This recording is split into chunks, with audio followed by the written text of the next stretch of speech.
जगदीश चंद्र माथुर का जन्म सन 1917 ईस्वी में हुआ। हुए हिंदी साहित्य में एक महत्वपूर्ण नाटककार एवं एकांकीकार के रूप में प्रतिष्ठित हैं। वे उन नाटककारों में शामिल हैं जिन्होंने प्रसादोत्तर युग में हिंदी नाटक एवं रंगमंच को पुनः जोड़ने का काम अपने नाटकों के माध्यम से किया। हिंदी नाटक क्षेत्र में उनका प्रवेश स्वतंत्रता से पूर्व भोर का तारा नामक एकांकीय संग्रह की रचना से हुआ था, किंतु एक सशक्त नाटककार के रूप में उनकी प्रतिष्ठा सन 1951 में प्रकाशित उनके नाटक कोणार्क से हुई। कोणार्क के बाद उनके प्रकाशित नाटक हैं शारदिया, पहला राजा, दशरथ नंदन और रघुकुल रीति।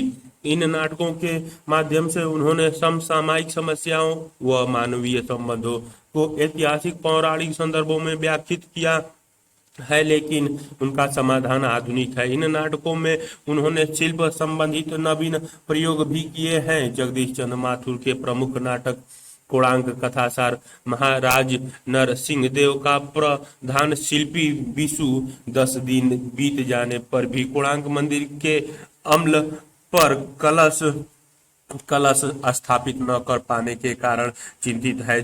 चिंता के इन क्षणों में उसे अपनी प्रेयसी का स्मरण हो आता है। वह अपने अंतरंग बंधु मुकुंद को अपनी उस कायरता की कहानी सुनाता है कि जब वह अपनी गर्भवती प्रेमिका को छोड़ आया था। इसी समय राजीव विशु की भेंट एक प्रतिभा संपन्न किशोर शिल्पी धर्मपद से कराता है, जो मंदिर के अम्ल पर कलश स्थापित करने को कठिन नहीं मानता। तभी अचानक महामात्य चालुक्य विशु को यह चेतावनी देकर चले जाते हैं कि यदि एक सप्ताह के भीतर कोणार्क मंदिर का निर्माण पूरा न हुआ तो सभी शिल्पियों के हाथ काट दिए जाएंगे। महामात्य के इस भयानक आदेश से विशु को की चिंता और भी गहरा जाती है तथा अन्य शिल्पी भी भयक्रांत हो जाते हैं, किंतु धर्मपद की प्रतिभा और युक्ति से कमल की आकृति अम्ल पर कलश स्थापित हो जाता है। इसी बीच महामात्य अपने षड्यंत्र से कोणार्क को 3 ओर से घेर कर महाराज को आत्मसमर्पण के लिए विवश करता है। धर्मपद के साहस और उत्साह से प्रेरित होकर महाराज महामात्य के प्रस्ताव को ठुकरा देते हैं और कोणार्क मंदिर से दुर्ग का भी काम लिया जाता है। नरसिंह देव धर्मपद को कोणार्क का दुर्गपति बनाते हैं और मंदिर के शिल्पी वीरता पूर्वक अत्याचारी चालुक्य राज की सेना का प्रतिरोध करते हैं, जिसमें धर्मपद घायल और मूर्छित हो जाता है। जब धर्मपद घायल होता है तो उसके गले की माला गिर जाती है, जो विशु के हाथ लगती है और तब उसे यह पहचानते देर नहीं लगती कि धर्मपद उसी का पुत्र है। चालुक्य राजा और उसकी सेना मंदिर में प्रविष्ट होकर शिल्पियों का संहार कर रही है, पर मोहाविष्ट विशु अपने पुत्र धर्मपद को बचाना चाहता है, किंतु धर्मपद रुकता नहीं। वह आत्म बलिदान द्वारा इस यज्ञ में अंतिम आहुति देता है। पुत्र शोक विशु के प्रतिशोध को उद्दीपित कर देता है। वह मंदिर के गर्भगृह में पहुंचकर रौद्र रूप धारण कर उस चुंबक को तोड़ देता है जिसके सहारे कोणार्क का मंदिर निराधार टिका था। चुंबक के टूटते ही मंदिर धराशायी हो जाता है और अत्याचारी चालुक्य, उसके सैनिक, स्वयं विशु, मुकुंद तथा अन्य बचे शिल्पी उसी में सदा के लिए सो जाते हैं। संवेदना कोणार्क का हिंदी नाटक के इतिहास में विशिष्ट स्थान है। प्रसाद युग में हिंदी नाटक रंगमंच से दूर चला गया था। इस नाटक के माध्यम से जगदीश चंद्र माथुर ने हिंदी नाटक और रंगमंच को पुनः जोड़ने में महत्वपूर्ण भूमिका निभाई। कोणार्क की रचना में आधार स्वरूप ऐतिहासिक कथा को ग्रहण किया गया है। इसकी कथा वस्तु का आधार उत्कल प्रदेश के महाप्रतापी राजा नरसिंह देव के शासनकाल में भुवनेश्वर में निर्मित कोणार्क का जीर्ण मंदिर है। उन्हीं के शासनकाल में साहित्य दर्पणकार विश्वनाथ तथा मंत्री राज चालुक्य थे। नाटक में ऐतिहासिकता का आधार है, मात्र इतना ही है। मूलतः यह नाटक एक कलाकार के संघर्ष, पीड़ा और प्रतिशोध को लेकर चलता है, जो कि नाटककार की कल्पना है। इस नाटक में 3 प्रकार की अवधारणाएं में संघर्ष समायोजित है। सर्जना और विध्वंस के बीच, पुरानी और नई पीढ़ी के बीच तथा राजसत्ता और जनसत्ता के बीच। इस नाटक में विशु एक शिल्पी है और वह मात्र शिल्पी ही बना रहना चाहता है। वह समाज और परिवेश से तटस्थ रह कला को एक सीमा में बांधे रखना चाहता है। वह शासन के मामलों से दूर रहना चाहता है। विशु का पुत्र धर्मपद नए कलाकार की विचारधारा का प्रतिनिधित्व करता है। वह कहता है, जीवन के आदि और उत्कर्ष के बीच एक और सीढ़ी है। जीवन का संघर्ष, आपकी कला उस संघर्ष को भूल गई है। धर्मपद विष्णु का प्रतिवाद करता है और राजसत्ता के अन्यायों के विरोध में सक्रिय होता है। सत्ता और शिल्प का जो संघर्ष इस नाटक में चित्रित है, वर्तमान परिवेश में भी उसकी प्रासंगिकता असंदिग्ध है। कलाकार के गौरव और सम्मान को लेकर धर्मपद और विशु का अंत संघर्ष वस्तुतः आधुनिक कलाकार का अंतर्मंथन ही है। अन्याय, अनाचार, अत्याचार और विश्वासघात के विरोध, संघर्ष और पौरुष का स्वर इसे प्रगतिशील से जोड़ता है। शिल्प इस नाटक की कथा वस्तु सुसंगठित और प्रभावशाली है। इसकी सर्व प्रमुख विशेषता है इसका काव्यत्व, जो प्रसाद की तरह नाटकों पर हावी न होकर कथा वस्तु, नाटक स्थिति और रचना तंत्र के भीतर से निकलता है। चरित्र चित्रण में जगदीश चंद्र माथुर ने मनोवैज्ञानिक दृष्टि अपनाकर चरित्रों को प्रभावशाली बनाया है। पात्रों के अंतर संघर्ष को उभारने पर उन्होंने विशेष ध्यान दिया है। संवाद पात्र अनुकूल है, पात्रों के द्वंद्व और नाटकीय विडंबना को उभारने में सक्षम तथा रंगमंचीय गुणों से युक्त है। नाटक का शिल्प यथार्थवादी है। रंगमंचीय गुणों और काव्यत्व का उत्कृष्ट समन्वय इस नाटक के रूपबंध की विशिष्टता है। नोट विस्तार के लिए रंगमंचीयता देखें। धर्मपद का चरित्र कोणार्क नाटक में समकालीनता का नया बोध जिस चरित्र के माध्यम से प्रपुष्टित होता है वह है धर्मपद। धर्मपद एक आधुनिक संघर्षशील, बौद्धिक, कर्मठ और विद्रोही कलाकार है। वह सत्ता के चरित्र को समझने वाला एक स्वाभिमानी कलाकार है। वह एक निर्भीक एवं आत्म बलिदान से भी पीछे नहीं हटने वाला पात्र है। वस्तुतः जगदीश चंद्र माथुर ने धर्मपद की चरित्र सृष्टि विरोध, संघर्ष और क्रांति के मूर्तिमंत रूप में की है। अन्याय, अनाचार, अत्याचार और विश्वासघात के विरुद्ध संघर्ष और पौरुष से युक्त उसका चरित्र एक प्रगतिशील आधुनिक चरित्र के रूप में उभरा है। नोट विस्तार के लिए कथासार का सहारा लें।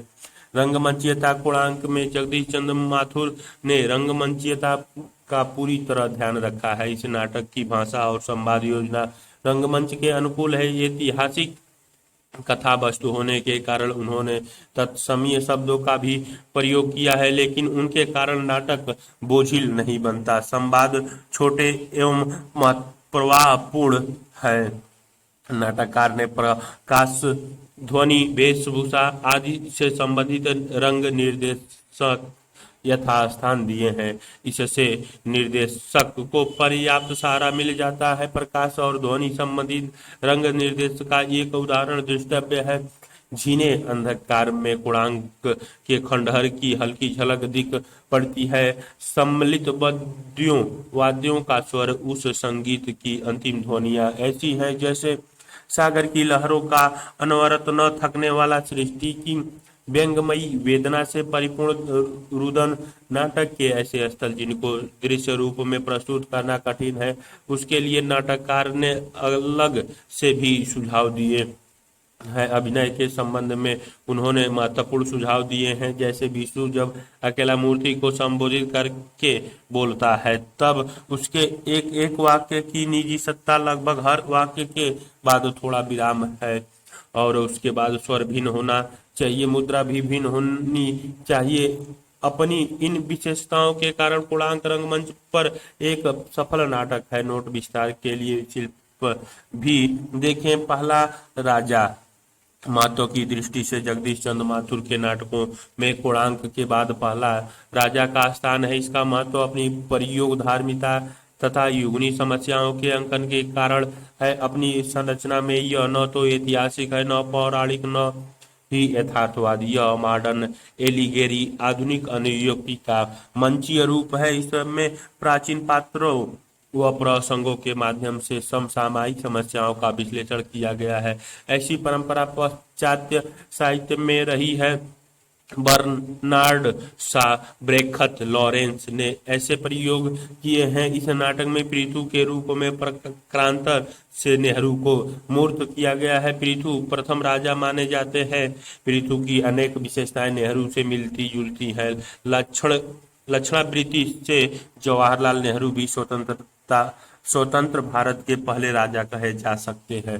इस नाटक में नेहरू युगनी लोकतंत्र की अनेकानेक समस्याओं को उठाया गया है, जो आज और अधिक जटिल और दुर्बोध हो गई है। पंचवर्षीय योजनाओं का प्रारंभ और उसकी जटिलताएं, भारत चीन युद्ध, मंत्रियों के षड्यंत्र, घाटे का बजट और राजकोष का खाली होना, पिछड़ी जातियों की समस्याएं, पूंजीवाद का बढ़ता हुआ आश्चर्य एवं जनता का शोषण आदि कई नेहरू युगनी समस्याओं की अनगूंजे नाटक में आरंभ से अंत तक मिलती हैं।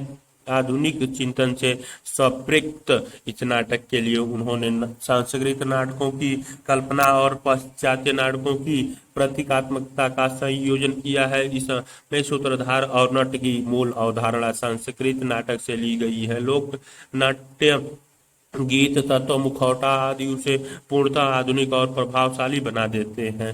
माथुर के अन्य नाटक शारदिया, दशरथ नंदन तथा रघुकुल रीति। जगदीश चंद्र माथुर के अन्य नाटक है। शारदिया में 1795 में मराठाओं और हैदराबाद के निजाम के बीच होने वाले युद्ध और उसके परिणामों को पृष्ठभूमि के रूप में लिया गया है। यह नाटक ऐतिहासिक पृष्ठभूमि के माध्यम से तत्कालीन समाज तथा मानवीय संबंधों की अंतरंग झांकी प्रस्तुत करता है।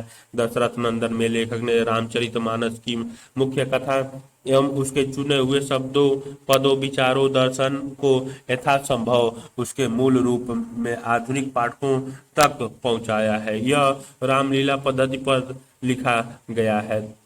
जगदीश चंद्र माथुर के नाटकों की मिथकीयता, ऐतिहासिकता, आधुनिकता। जगदीश चंद्र माथुर के नाटकों के संदर्भ में मिथकीयता, आधुनिकता, ऐतिहासिकता आदि से संबंध प्रश्नों के उत्तर में यह बताएं कि किस प्रकार जगदीश चंद्र माथुर ने अपने नाटकों की कथा वस्तु में पौराणिक ऐतिहासिक आधार लेते हुए जीवन की आधुनिक समस्याओं एवं द्वंद्वों को उठाया है। रामकुमार वर्मा प्रसादोत्तर नाटक परंपरा में रामकुमार वर्मा प्रमुख नाटककार हैं। 1950 के बाद जब रचनाकार रोमांटिक भाव बोध से मुक्त होने का प्रयास कर रहे थे, तब रामकुमार वर्मा प्रसाद का अनुगमन कर इतिहास का आधार लेकर अपने युग के राष्ट्रीय जीवन को स्वस्थ और समृद्ध बनाने का प्रयास कर रहे थे। रामकुमार वर्मा के नाटक प्रायः दुखांत हैं। इसके कारण वे पाठक को अंततः मनन करने लायक स्थिति में छोड़ जाते हैं। उनके नाटकों में आदर्शवादिता का प्रभाव सर्वत्र दिखाई देता है। रामकुमार वर्मा के नाटकों को दो श्रेणियों में विभक्त किया जा सकता है, ऐतिहासिक तथा सामाजिक। ऐतिहासिक नाटक रामकुमार वर्मा ने वर्तमान समाज को नैतिक धरातल प्रदान करने तथा राष्ट्रीय संस्कृति के प्रसार के लिए ऐतिहासिक नाटकों के प्रणयन पर विशेष बल दिया है। प्रसाद की तरह इन्होंने भी इतिहास के उज्जवल पक्ष का प्रयोग प्रेरणा और शक्ति देने में किया है। वे जाति भेद और वर्ग भेद को मिटाकर नए समाज की रचना करना चाहते हैं। उन्होंने ऐतिहासिक पात्रों को सहज, विश्वसनीय एवं मनोवैज्ञानिक सम्मत रूप में चित्रित किया है, किंतु वे रोमांटिक भावबोध से मुक्त नहीं हो सके हैं। इनके ऐतिहासिक नाटक हैं शिवाजी कौमुद, महोत्सव, कला और कृपाण, अशोक का शोक, जौहर की ज्योति, सारंग स्वर, अग्निशिखा, जय बंगला, जय आदित्य, संत तुलसीदास, जय वर्धमान आदि। शिवाजी में मराठा वीर शिवाजी के जीवन की कुछ घटनाओं के आधार पर उनकी चारित्रिक दृढ़ता तथा औदार्य का चित्रण हुआ है। कौमुदी महोत्सव की रचना का मूल उद्देश्य है अन्य नाटककारों द्वारा चित्रित चंद्रगुप्त के निर्बल व्यक्तित्व का परिहार करके उसे एक गौरवपूर्ण स्वरूप प्रदान करना। कला और कृपण नाटक को वर्मा जी ने अतीत अन्वेषण के माध्यम से वर्तमान का संदेशवाहक और प्रेरक माना है। इसके अंतर्गत उदयन के जीवन, उसकी रुचियों, बौद्ध धर्म के प्रति उसकी विरक्ति इत्यादि का सम्यक चित्रण किया है। अशोक का शोक कलिंग युद्ध की पृष्ठभूमि में लिखा गया नाटक है, जिसमें कलिंग कन्या चारुमित्रा की स्वामी भक्ति से अशोक के हृदय परिवर्तन की कथा वर्णित है। देशद्रोहियों से चारुमित्रा का संघर्ष और आत्म बलिदान उसकी राष्ट्र सेवा का अनुपम उदाहरण है। जौहर की ज्योति में औरंगजेब तथा उसके पुत्र अकबर के पारस्परिक संघर्ष के माध्यम से तत्कालीन मुगल शासक की स्थिति व्यंजित है। जय बंगला नाटक बांग्लादेश के मुक्ति संघर्ष पर आधारित है। भारत द्वारा बांग्लादेश को पाकिस्तानियों के अत्याचार से मुक्ति दिलाने तथा उसे एक स्वतंत्र देश के रूप में मान्यता देने के साथ ही इसमें वहां की मुक्ति वाहिनी सेना के संगठन तथा कार्यों का भी व्यापक चित्रण हुआ है। जय आदित्य नाटक सम्राट हर्षवर्धन तथा उनकी बहन राजश्री के जीवन के कुछ पक्षों का गहराई से चित्रण करता है। वर्मा जी ने ऐतिहासिक नाटकों के विश्लेषण से उनके इतिहास अवलोकन का आधार स्पष्ट हो जाता है। प्राचीन समाज तथा संस्कृति के गौरवपूर्ण चित्रण के लिए ही उन्होंने इतिहास को अपनाया है। अतीत के राष्ट्रीय महत्व के प्रतिष्ठापन तथा वर्तमान समस्याओं के समाधान के लिए भी उन्होंने ऐतिहासिक कथानकों का चयन किया है। सामाजिक नाटक पृथ्वी का स्वर्ग उनका एकमात्र सामाजिक नाटक है, जिसकी भूमिका में उन्होंने नव जागरण का संदेश देने वाले साहित्य की आवश्यकता पर बल दिया है। नाटक का कथानक सामाजिक भ्रष्टाचार के उन्मूलन से संबंधित है। इस नाटक में जमाखोरी, काला बाजारी, मिलावट आदि का मानवीय सरोकार जो प्रारंभ में दिखाई देता है वह उत्तरोत्तर अनाटकीय, अयथार्थ होता गया है। एकांकीय हिंदी की लघु नाटक परंपरा को एक नया मोड़ देने वाले डॉक्टर राम कुमार वर्मा आधुनिक हिंदी साहित्य में एकांकी सम्राट के रूप में जाने जाते हैं। भारतीय और पाश्चात्य टेक्निक के समन्वय से उन्होंने हिंदी एकांकी कला को निखारा। उन्होंने ऐतिहासिक और सामाजिक दो तरह के एकांकीय नाटकों की सृष्टि की। ऐतिहासिक एकांकी में उन्होंने भारतीय इतिहास के स्वर्णिम पृष्ठों से विषय वस्तु को ग्रहण कर चरित्रों की ऐसी सुदृढ़ रूपरेखा प्रस्तुत की जो पाठकों में उच्च चारित्रिक संस्कार भर सके और सामायिक जीवन की समस्याओं को समाधान की दिशा दे सके। उनके एकांकीय नाटक भारतीय सांस्कृतिक व राष्ट्रीय चेतना के स्वर बखूबी समेटे हुए हैं। उनके सामाजिक एकांकीय प्रेम और काम की समस्याओं से संबंधित है। ये एकांकीय मानसिक अंतर्द्वंद के आधार पर यथार्थवादी कलेवर में समाज और जीवन की वस्तु स्थिति तथा पहुंचते हैं। पृथ्वीराज की आंखें, रेशमी टाई, चार ऐतिहासिक एकांकीय, रूप रंग आदि उनके प्रमुख एकांकी संग्रह हैं। भाषा की दृष्टि से डॉक्टर वर्मा एक कुशल और सजग शब्द शिल्पी है। उनके एकांकी नाटकों में चित्र धार्मिकता के समावेश ने भाषा में गहन प्रभावोन्नति पैदा की है, किंतु भाषा की अतिरिक्त साज सवार के मोह में गढ़े गए दीर्घ संवादों ने प्राय उनके नाटकों के स्वाभाविक प्रवाह को अवरुद्ध भी किया है। कुछ अन्य महत्वपूर्ण नाटककार धर्मवीर भारती हिंदी साहित्य में एक नाटककार के रूप में धर्मवीर भारती की पहचान उनके प्रसिद्ध काव्य नाटक अंधा युग के कारण है। इस नाटक में महाभारत युद्ध के मिथकीय प्रसंग को आधार बनाते हुए धर्मवीर भारती ने द्वितीय विश्व युद्धोत्तर परिस्थितियों और मन स्थितियों को उभारा है। ऐसा माना जाता है कि इस नाटक में उन पर अस्तित्ववादी दर्शन का गहरा प्रभाव दिखाई देता है। नाटक की कथा वस्तु महाभारत युद्ध के अंतिम दिन के विषादपूर्ण वातावरण से कृष्ण की मृत्यु तक की घटनाओं पर केंद्रीय है। 5 अंकों की इस नाटकीय नाट्य की रीति में धर्मवीर भारती ने पौराणिक पात्रों की मौलिक संकल्पनाओं द्वारा युद्ध से उत्पन्न होने वाली मूल्यहीनता, अमानवीयता, विकृति, कुंठा तथा व्यक्तित्व और सामूहिक विघटन का सजीव चित्रण किया है। अंधा युग की अद्वितीयता चरित्रों को नया आयाम देने में है। इस नाटक के सभी पात्र अपने अंतर्मन में वेदना, यातना, द्वंद्व को झेल रहे हैं। इन पात्रों में यूसुतुसु की त्रासदी बहुत मार्मिक है। वह सत्य का पक्ष लेते हुए अपने ही परिवारजनों के विरुद्ध खड़ा होता है। अंततः उसका अनुभव है अंतिम परिणति में दोनों जर्जर करते हैं, पक्ष चाहे सत्य का हो या असत्य का। इस प्रकार अश्वत्थामा अंधा युग का विलक्षण चरित्र है। इस दृष्टि के अर्ध सत्य से जन्मा उसका पशुत्व, सप्रेषणीयता और इंद्रियता के धरातल पर अभूतपूर्व है। वस्तुतः अश्वत्थामा मनोग्रंथि का अत्यंत सशक्त उदाहरण है। यह कृति अपनी सप्रेषणता, संवेदनात्मक गहराई और महाकाव्यात्मकता, विशेषता, चारित्रिक जटिलता और गद्यात्मक जीवंत भाषा के कारण कई बार अनेक प्रयोगों के साथ सफलतापूर्वक मंचित हुई है। भीष्म साहनी प्रगतिशील चेतना के नाटककार हैं। हनुस कबीरा, खड़ा बाजार में माधवी, मुंह आवजे, रंग दे बसंती, चोला और आलमगीर भीष्म साहनी के चर्चित नाटक हैं। हानसू चेकोस्लोवाकिया में प्रचलित एक लोक कहानी पर आधारित है। रचनाकार ने एक श्रमशील सामान्य कलाकार की अदम्य सृजनेच्छा, सत्ता की क्रूरता, कलाकार की दारुण पीड़ा तथा उसकी सर्जन शक्ति की अमर्त्यता को पूरी सहानुभूति के साथ सघन संवेदनीयता के स्तर पर साकार किया है। माधवीय नाटक में गल्लाव ऋषि विश्वामित्र के शिष्य और माधवीय की प्रसिद्ध पौराणिक कथा को आधुनिक संदर्भ में जोड़कर सदियों से पशुवत जीवन व्यतीत करती हुई भारतीय नारी की पीड़ा को प्रभावी ढंग से प्रस्तुत किया गया है।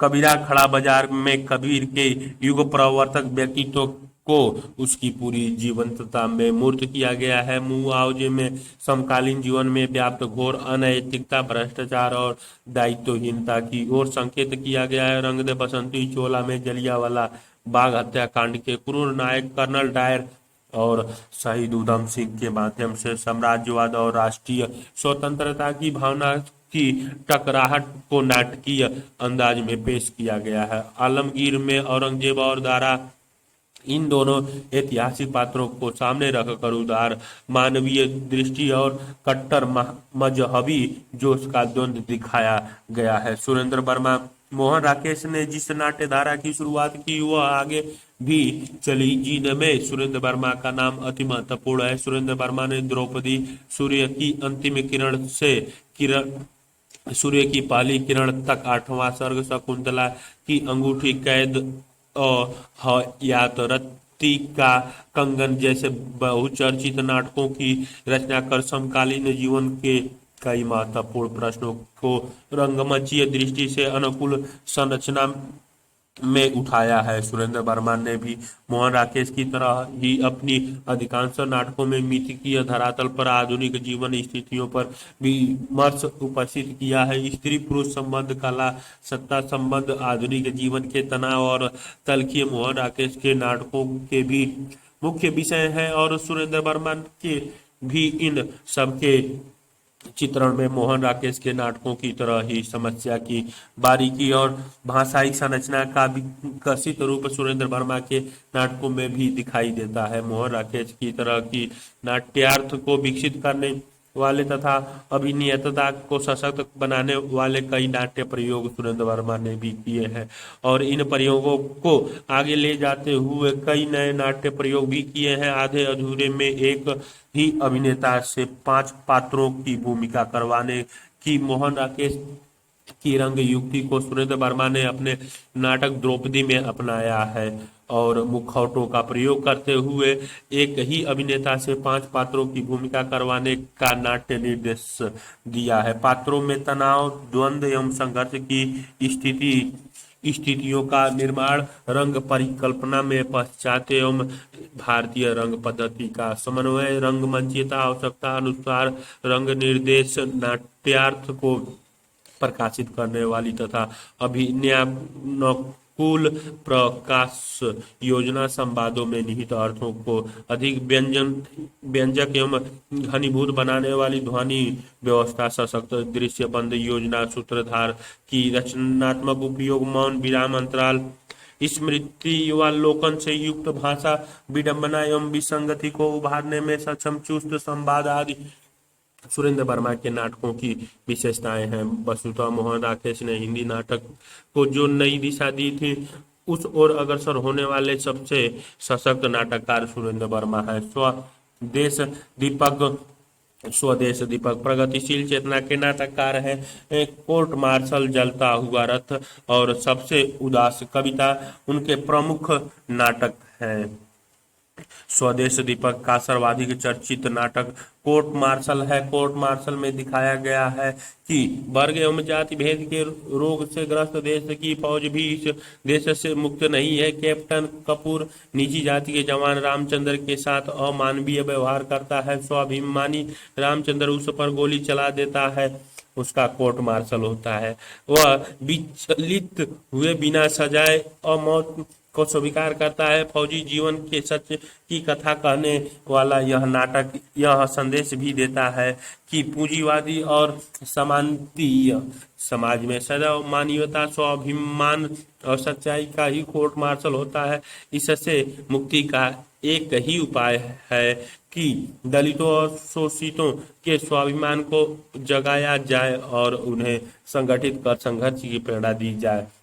जलता हुआ रथ में नाटककार ने स्पष्ट आज के समाज के दो वर्गों में विभाजन दिखाया है।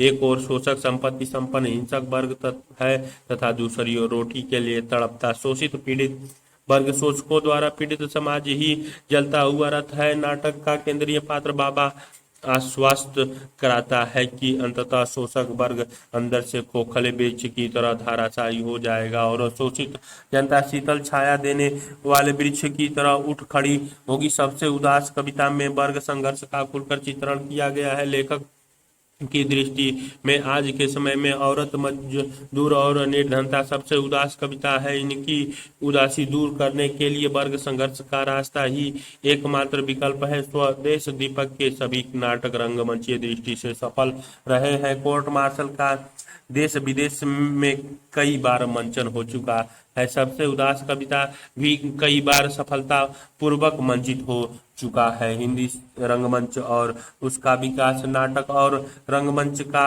अंतः संबंध।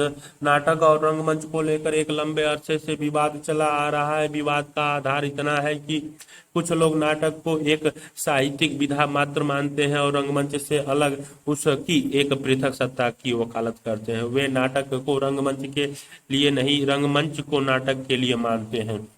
दूसरी ओर रंगकर्मियों और समीक्षकों का एक ऐसा वर्ग भी है जो रंगमंच को नाटक का अनिवार्य तत्व घोषित करता है और इसी सीमा तक चलता जाता है कि जो खेला न जाए या खेलने के लिए न लिखा जाए वह नाटक ही नहीं है। अब यह सामान्य धारणा बन चुकी है कि नाटक वस्तुतः मंच पर ही सही जिंदगी जीता है। नाटक स्थूल भाषाई कंकाल है। प्राण शक्ति की प्रतिष्ठा उसमें रंगमंच ही करता है। कलात्मक रंगमंच नाटक को अतिरिक्त आयाम प्रदान कर उसे कई गुना जीवंतता प्रदान करता है। इसमें नाटककार की ही भांति अभिनेता, दृश्य सज्जाकार, परिचालक आदि सभी का अपना अपना योगदान होता है। उपर्युक्त विवेचना का अर्थ यह नहीं कि नाट्यकृति या नाटककार का स्थान गौण है। वास्तव में नाट्यकृति वह बिंदु है जिससे रंगमंचीय प्रस्तुति का समारंभ होता है। इसीलिए उसकी सत्ता प्राथमिक भी है और आधारभूत भी है। नाटक के बिना रंगमंच की कल्पना नहीं की जा सकती। संक्षेप में नाटक रचना और नाट्य प्रदर्शन एक दूसरे से पृथक नहीं है। रंगमंच के अभाव में नाट्य लेखन कुंठित हो जाता है और नाट्य लेखन के अभाव में रंगमंच की क्षमताएं उपयोग में आने से रह जाती है।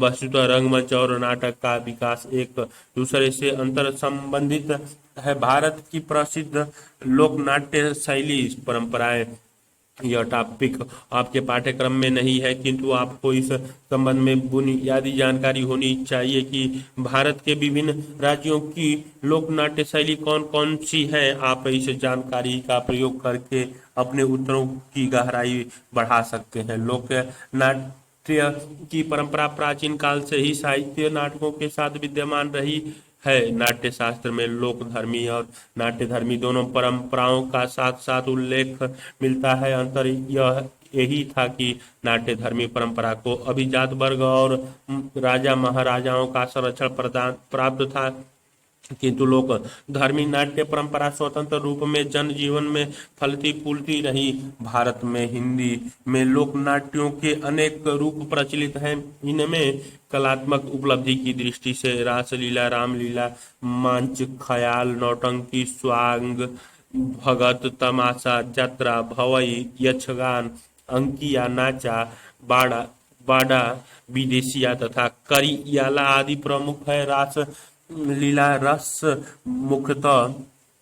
मुख्यतः नृत्य और संगीतात्मक नाट्य रूप है। रासलीला का मुख्य उद्देश्य सांसारिक लोगों को भक्ति रस की उपलब्धि कराना है। रास का आयोजन प्रायः भक्तजनों द्वारा मंदिरों में किया जाता है। मंदिर के प्रांगण में ही प्रायः नाट्य मंडप बना लिया जाता है और तीनों ओर से प्रेक्षकों के लिए बैठने का स्थान होता है। रास लीला का प्रारंभ मंगलाचरण तथा अन्य शास्त्रीय विधियों से होता है। उसके बाद गोपियां कृष्ण और उनके सखा प्रवेश करते हैं। एक आसन पर स्थित राधा कृष्ण की झांकी प्रस्तुत की जाती है और इसके साथ सखियों के द्वारा नृत्य और गीत प्रस्तुत होता है।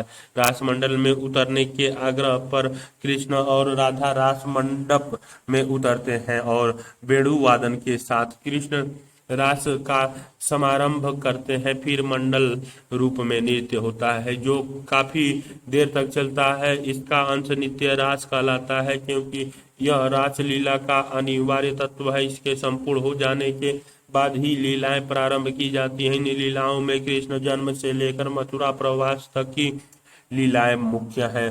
सामान्यतः रास की उत्पत्ति ब्रज में 16वीं शताब्दी में मानी जाती है, किंतु रासलीला देश के विभिन्न भागों में किसी न किसी रूप में विद्यमान मिलती है।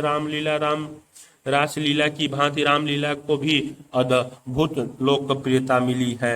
लगभग 17वीं शताब्दी तक राम नाटकों की एक नाट्य धर्मी परंपरा सक्रिय रही। उसके हास्य के साथ लोक धर्मी परंपरा को भक्ति आंदोलन के कारण अधिक प्रश्रय मिलता गया, जिससे रामलीला के लोक नाट्य रूप को एक स्थिर आधार भूमि प्राप्त हुई। रामलीला के प्रवर्तक का श्रेय गोस्वामी तुलसीदास को दिया जाता है। रामचरितमानस में गोस्वामी तुलसीदास ने संवाद और नाट्य तत्व का पर्याप्त समावेश किया है। काशी और अयोध्या रामलीला के मुख्य केंद्र बने। रामलीला कथा प्रधान, संवादमय और अभिनय प्रधान है, जो कथा के अनुरूप कई दिन चलती है और विभिन्न स्थानों पर चलती है। रामलीला की झांकियां उसके दृश्य स्तर लोकमानस में पर्व की तरह है। रामलीला का आधार ग्रंथ रामचरितमानस है, किंतु कालांतर में रामलीला मंच के लिए कई रामलीला संबंधित नाटक भी लिखे गए, जिनमें प्राणचंद का रामायण महानाटक, हृदय राम का हनुमान नाटक आदि उल्लेखनीय है। माच और ख्याल। माच मालवा का प्रसिद्ध लोक नाटक है। माच शब्द मंच से व्युत्पन्न है और यह इस लोक नाटक की मंचीय प्रवृत्ति की ओर संकेत करता है। इसका मंच दृढ़ खंभों पर कई फुट ऊंचा बनाया जाता है और मंच को आम के पत्तों, झालरों, कागज की रंगीन झाड़ियों से सजाया जाता है। कथा वस्तु की दृष्टि से इसकी मूल प्रवृत्ति वीर पूजा की दिखाई देती है।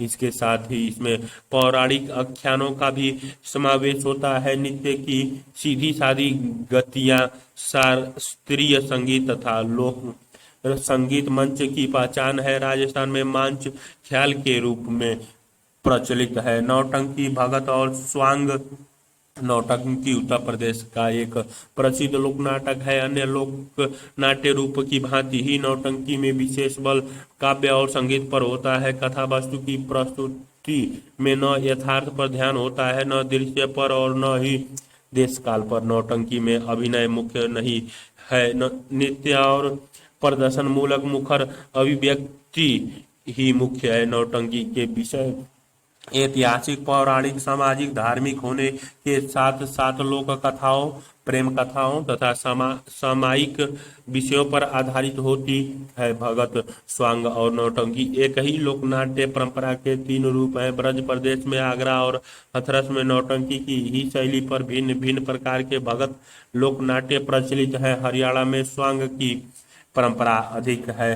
तमाशा तमाशा महाराष्ट्र का सर्वाधिक लोकप्रिय नाटक है, जो अपने समसामयिक विषयों की प्रखरता, जिंदा दिली और वाक्य चातुरी और तत्कालिक आंसू व्यंगों एवं आधुनिकतम प्रवृत्तियों और प्रसंगों के कारण बड़े समुदाय का आधार है। तमाशा का सम्मोहक पक्ष उसकी लवनीय भी है। लवनी का मधुर गायन और दर्शकों की फरमाइशों तमाशा का जीवंत पक्ष है। वैसे तमाशा में श्रृंगारपरक गीत, रहस्य, हास्य, भक्ति के गीत, संतुष्टि भी गाई जाती है। जत्रा वैष्णव भक्ति से पूर्ण जत्रा लोक नाटक बंगाल का अत्यंत पारंपरिक प्रतिष्ठित गीत प्रधान संगीतात्मक नाटक है। चैतन्य महाप्रभु के प्रभाव से कृष्ण जीवन की तथा उनकी लीलाओं की छोटी छोटी झलकियां कथाएं जत्रा का आकर्षक पक्ष है। यात्रा लोक नाट्य में मंच खुला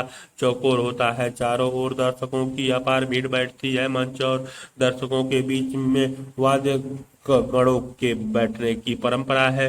यात्रा मंच की निजी विशेषता में कुछ दूरी पर बने साज घर से आने जाने का रास्ता है, जो मंच का ही अंश होता है। पारंपरिक रूप में मंच के एक सिरे पर दिए जलाए जाते हैं। यात्रा लोक नाटक पर धीरे धीरे आधुनिकता का प्रभाव पड़ा है, और जब वैष्णव भक्ति और कृष्ण लीलाओं के अतिरिक्त सामाजिक, राजनीतिक, राष्ट्रीय चेतना, सांस्कृतिक उत्थान तथा समसामयिक प्रश्न भी उसके विषय बन गए हैं। भवई भवई गुजरात का प्रमुख लोक नाटक है। भवई में संवादों का नाटकीय स्थितियों और उनके संयोजन तथा गत्यात्मकता का महत्व है। भवई में नृत्य अधिक महत्वपूर्ण नहीं है, नृत्य की का सरल रूप ही भवई में रहता है। भवई का मंच दर्शकों के निकट होता है, जिसे पौड़ कहते हैं।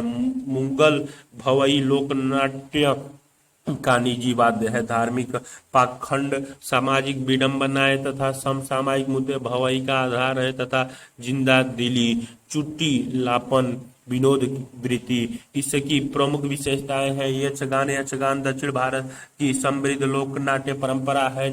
यह अत्यंत प्राचीन और अपनी प्रकृति में पारंपरिक लोक नाट्य है, जो बहुत श्रम साध्य और शैलीबद्ध है। नित्य प्रधान गतियां, लयबद्धता, संगीत, अभिनय की अलग शैली, भाव प्रदर्शन के शास्त्रीय आधार, पात्रों की वेशभूषा और रूप सज्जा इस लोक नाटक की प्रमुख विशेषताएं हैं। नाचा मध्य प्रदेश छत्तीसगढ़ की लोक नाट्य शैली है। संगीत और नृत्य इसका आधार है, पर इनके मंच की सादगी, नृत्य की गतियों और अभिनय शैली में संतुलन और स्थानीय बोली का सौंदर्य एवं लचक ध्यान आकर्षक है। भाड़ भाड़ कश्मीर का प्रमुख गीत, संगीत, नृत्य और संवाद प्रधान लोक नाटक है। भाड़ में हास्य, व्यंग, सामाजिक कुरीतियों पर गहरा कटाक्ष, सादगी तथा मनोरंजन मुख्य तत्व है। अंकिया असम का धार्मिक भावना से संबद्ध लोक नाटक है। रासलीला जैसा विशिष्ट संगीत, नृत्य और काव्य का अद्भुत प्रयोग अंकिया में होता है। अंकिया के संवाद नाटकीय तत्वों के कारण भाषण में विलक्षण होते हैं। अंकिया की प्रदर्शन पद्धति में भी अनेक संभावनाएं और कल्पनाशीलता का वैभव भरा होता है, जो हमारे समकालीन रंगकर्म को हमेशा प्रेरित करता रहा है और बहुत मूल्यवान सिद्ध हुआ है। विदेशिया बिहार एवं पूर्वांचल का अत्यंत समृद्ध, लोकप्रिय तथा सशक्त लोक नाट्य है। इस लोक नाट्य के विकास का सारा श्रेय भिखारी ठाकुर को है। विदेशिया संगीतात्मक एवं अभिनयात्मक लोक नाटक है। पूरा नाटक नायिका तथा नायक एवं बटोही के साथ चलता है। इसमें पात्रों की वेशभूषा रूप सज्जा सामान्य होती है। गायक वादक पीछे बैठते हैं और आगे अभिनय चलता रहता है। विदूषक बीच बीच में दृश्य परिवर्तन है करता रहता है। करियाला करियाला हिमाचल प्रदेश का प्रमुख लोक नाटक है। इसमें गीत संगीत नृत्य तथा संवादों की प्रधानता है। यह लोक नाटक पहाड़ी क्षेत्रों में देहातों तक सीमित है। हिंदी रंगमंच पृष्ठभूमि हिंदी रंगमंच संस्कृत लोक एवं पारसी रंगमंच की पृष्ठभूमि का आधार लेकर विकसित हुआ है। ध्यातव्य है कि भरत मुनि के नाट्य शास्त्र में नाट्य शब्द का प्रयोग केवल नाटक के रूप में न करके व्यापक अर्थ में किया है, जिसके अंतर्गत रंगमंच अभिनय नृत्य संगीत रस वेशभूषा रंग शिल्प दर्शक आदि सभी पक्ष आ जाते हैं। भारत में सांस्कृतिक रंगमंच के पृष्ठभूमि में चले जाने के बाद भी लोक रंगमंचों की परंपरा अत्यंत सुदृढ़ रही। नौटंकी रासलीला रामलीला स्वांग नकल ख्याल यात्रा यक्षगान नाचा तमाशा आदि लोकप्रिय लोक नाट्य रूप रहे हैं।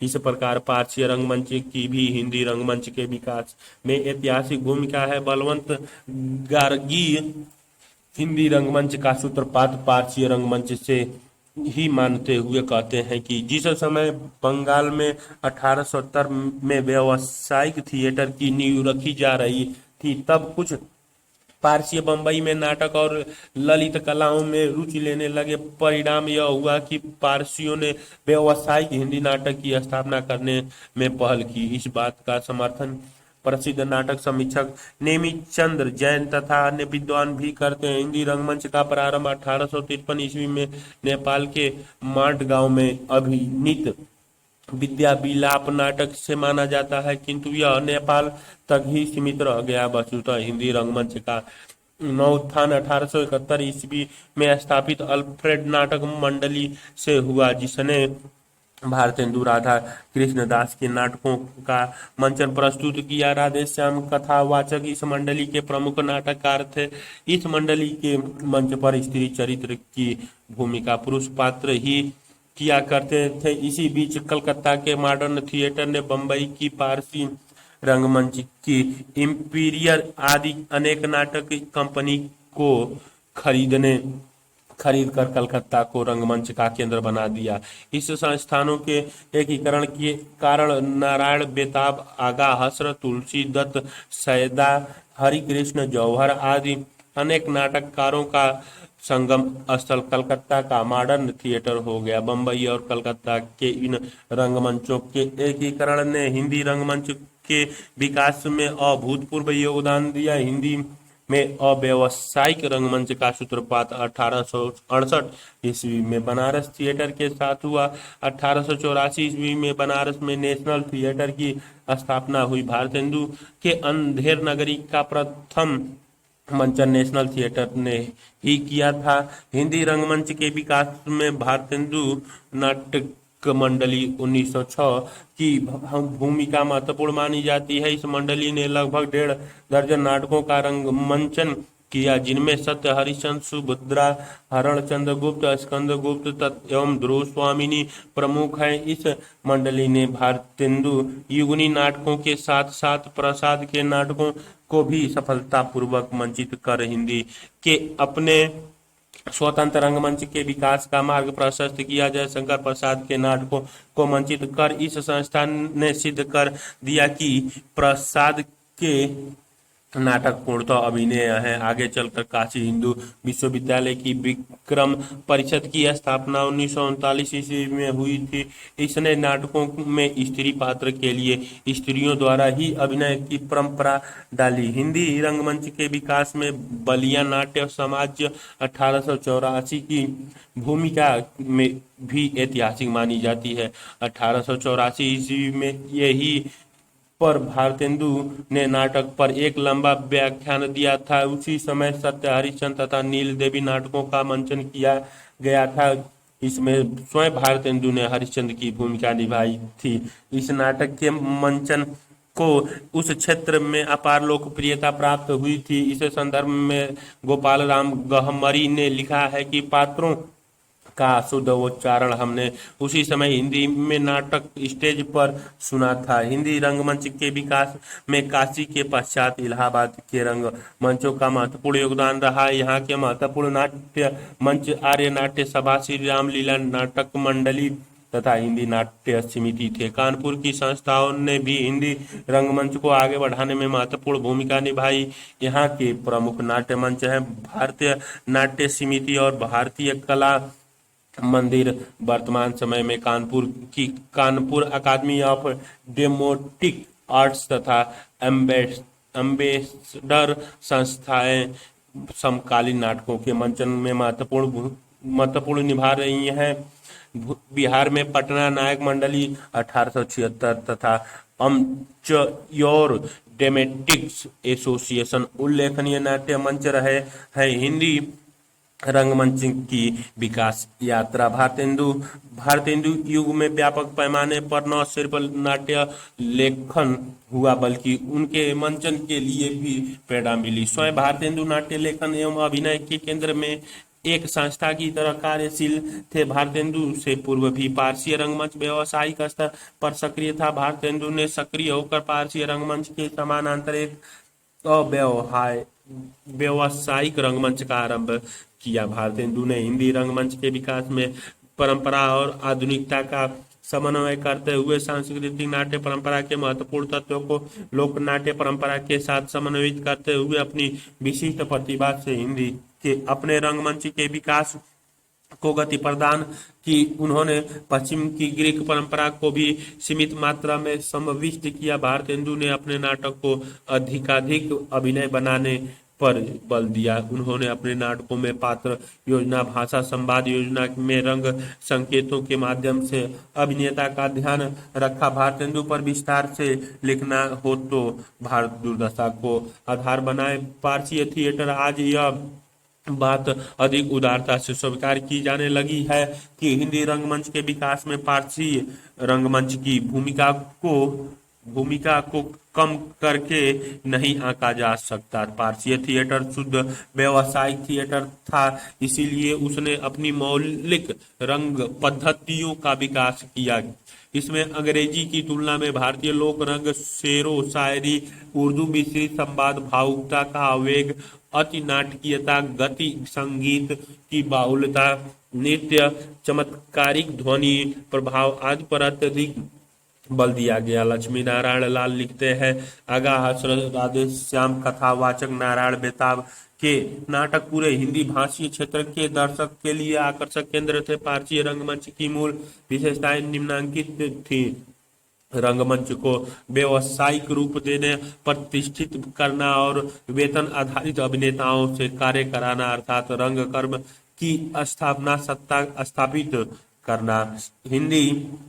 पूरी हिंदी भाषी जनता से संरक्षण प्राप्त करना और साहित्य व रंगमंच की दूरी को समाप्त करना। रंगमंच की प्रकृति के अनुकूल भाषा एवं अभिनय शैली पर बल देना। द्विवेदी युग एवं छायावाद युग राष्ट्रीय आंदोलन के विकास के चरण थे, जिनमें राष्ट्रीय सांस्कृतिक एवं मर्यादावाद पर अधिक बल होने के कारण पारसी रंगमंच की व्यावसायिक पद्धतियों की तीव्र भर्त्सना की गई। लक्ष्मी नारायण लाल के शब्दों में, हिंदी ने अतिशुद्ध एवं अर्थ भावना के कारण पारसी रंगमंच को हिंदी का अपना नहीं माना और रंगमंच दर्शक, रंगमंच नाटक विषय वस्तु का नाटक पाठक दर्शक व्यवसाय साहित्य के बीच करीब 50 वर्ष का भयानक अंतराल पैदा कर दिया। किंतु पारसी रंग शैली को जनमानस में इतनी लोकप्रियता प्राप्त थी कि उससे भारतेंदु प्रसाद अप्रभावित नहीं रह सके।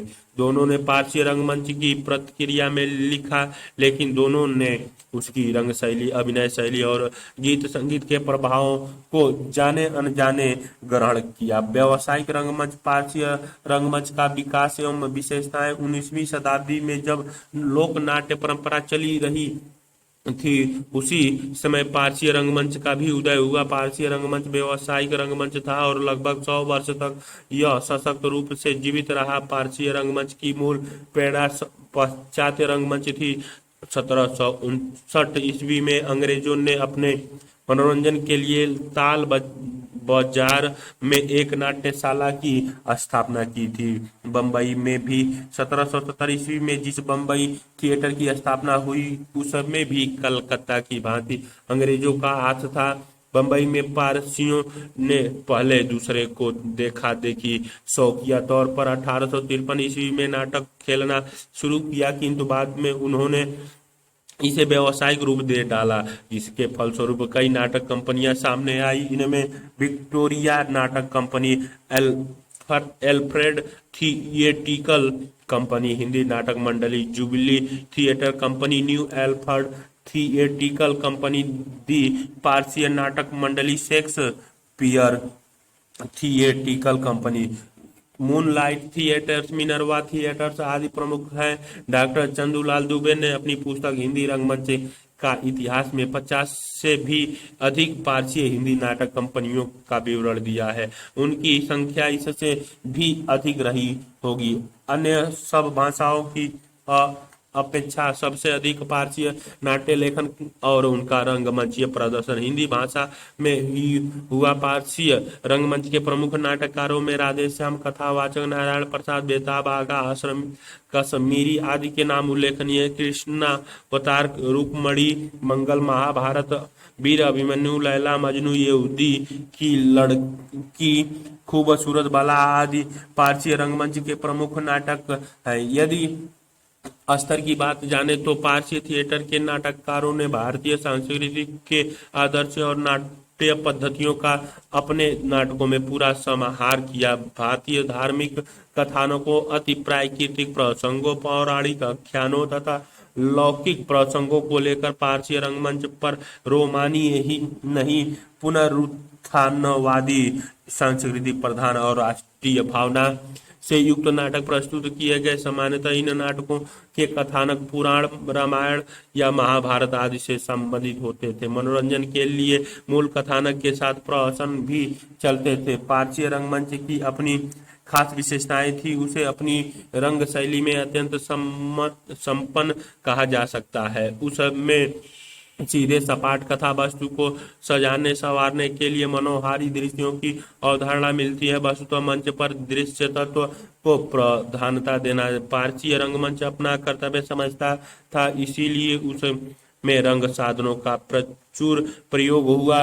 उसमें सीन और सीनरी की भरमार हुई, झांकी दृश्यों का समावेश हुआ और युद्ध के भारी भरकम दृश्यों की योजना की गई। मंच पर सेट के बजाय पर्दे होते थे जिन पर भड़कीले चित्र होते थे। रोमांचकारी दृश्यों पर हजारों रुपए खर्च किए जाते थे। पारसी रंगमंच की अंक की प्रभावशाली योजना पर पूरा ध्यान दिया जाता था। इसी हेतु उत्तरोत्तर चमत्कार मूल्य संवाद योजना इसमें की जाती थी। जिस पारसी रंगमंच की महत्वपूर्ण विशेषता है, पारसी रंगमंच में संगीत और नृत्य पर भी बहुत बल दिया जाता था।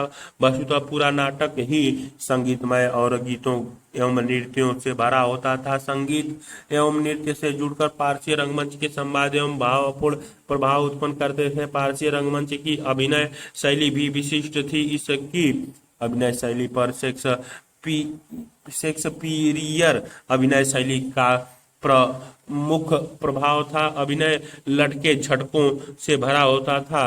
अतिरंजना और अति नाटकीयता इस अभिनय शैली के प्रमुख गुण थे। पारसी रंगमंच की भाषा उर्दू प्रधान थी। इसकी भाषा में साहित्यिकता का अभाव था। इसमें गंभीर भाषा की अपेक्षा सरल एवं संप्रेषणी भाषा का प्रयोग किया जाता था। कुल मिलाकर कोरस, हास्य और मनोरंजन सामग्री, गीत और नृत्य, अंक के आरंभ और अंत में चौंकाने वाली दृश्य योजना, रूप सज्जा, भड़कीली वेशभूषा और अतिरंजित अभिनय पारसी थिएटर की अपनी विशेषता थी। इन विशेषताओं के कारण जनसाधारण की दृष्टि से यह बहुत ही लोकप्रिय रंगमंच था। प्रसाद और हिंदी रंगमंच का विकास। प्रसाद के समक्ष मूल चुनौती हिंदी में गंभीर ऐतिहासिक सांस्कृतिक नाटकों की अनुपस्थिति की थी। उन्होंने गंभीर साहित्यिक नाटक लेखन पर बल दिया एवं रंगमंच को निर्देशित एवं अभिनेता की प्रतिभा पर छोड़ दिया।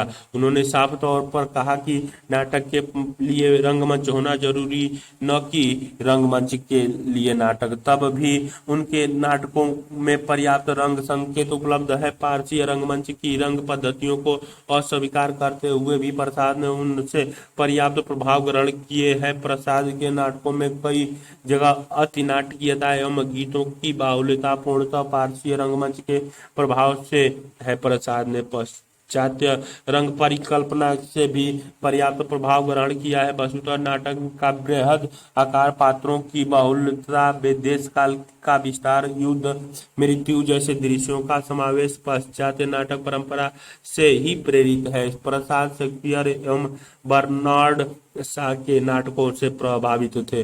दर्शकों की सांस्कृतिक अभिरुचियों के परिष्कार पर बल रखने के कारण प्रसाद जी ने भारतीय नाट्य शास्त्र से भी अनेक तत्वों को ग्रहण किया है। निसंदेह हिंदी रंगमंच के विकास में प्रसाद की नाट्य दृष्टि की भूमिका को कम नहीं किया जा सकता। यह सही है कि अपनी कई संरचनात्मक विशेषताओं जैसे पात्र बाहुल्यता, कठिन दृश्य योजना और अवतार कथाओं की उपस्थिति, दर्शन के प्रक्षेपण आदि की वजह से प्रसाद के नाटक प्रायः अभिनेता के गुण से वंचित माने जाते हैं। किंतु कई रंग निर्देशकों जैसे इब्राहिम अल काजी ने कहा है कि यह प्रसाद की नहीं, हिंदी रंगमंच की कमी है कि वह प्रसाद के नाटकों के लिए अपेक्षित प्रयोगशीलता का प्रदर्शन नहीं कर सका। आगे चलकर मोहन राकेश ने भारतेंदु एवं प्रसाद की नाट्य दृष्टियों के समन्वय के आधार पर ही हिंदी के अपने स्वाभाविक सांस्कृतिक रंगमंच के विकास पर बल दिया। प्रसाद पर विस्तार से लिखने के लिए स्कंदगुप्त को आधार बनाए। इप्टा IPTA इप्टा अर्थात इंडिया पीपुल्स थिएटर एसोसिएशन का जन्म देश की आज़ादी की लड़ाई और विश्वव्यापी फांसीवाद विरोधी आंदोलन के गर्भ से हुआ था। इसकी स्थापना 25 मई 1943 को बंबई में हुई थी। इसका नामकरण रोला की पुस्तक पीपुल्स थिएटर के आधार पर किया गया था। सन 1943 से 47 के दौरान इप्टा की गतिविधियां अत्यधिक लोकप्रिय एवं देशव्यापी होने लगी थी। इस समूह के प्रगतिशील नाटकों के मंचन पर बल दिया। इसने लोक मंच के तत्वों को आत्मसात करते हुए नुक्कड़ नाटकों के मंचन को भी लोकप्रिय बनाया। हिंदी, उर्दू एवं अन्य भारतीय भाषाओं के सभी प्रगतिशील एवं वामपंथी लेखक, साहित्यकार, बुद्धिजीवी या तो प्रत्यक्ष इससे जुड़े थे या अप्रत्यक्ष रूप से इसके प्रशंसक थे। आजादी के बाद भी 1960 तक सैकड़ों प्रगतिशील नाटकों का मंचन इप्टा द्वारा किया गया। अली, सरदार जाफरी, कैफी आजमी, राजेंद्र रघुवंशी, राम विलास शर्मा, राघव, ख्वाजा अहमद अब्बास, उपेंद्र नाथ अशक जैसी महान हस्तियां इप्टा से जुड़ी थी। बलराज साहनी इप्टा के एक महत्वपूर्ण अभिनेता थे।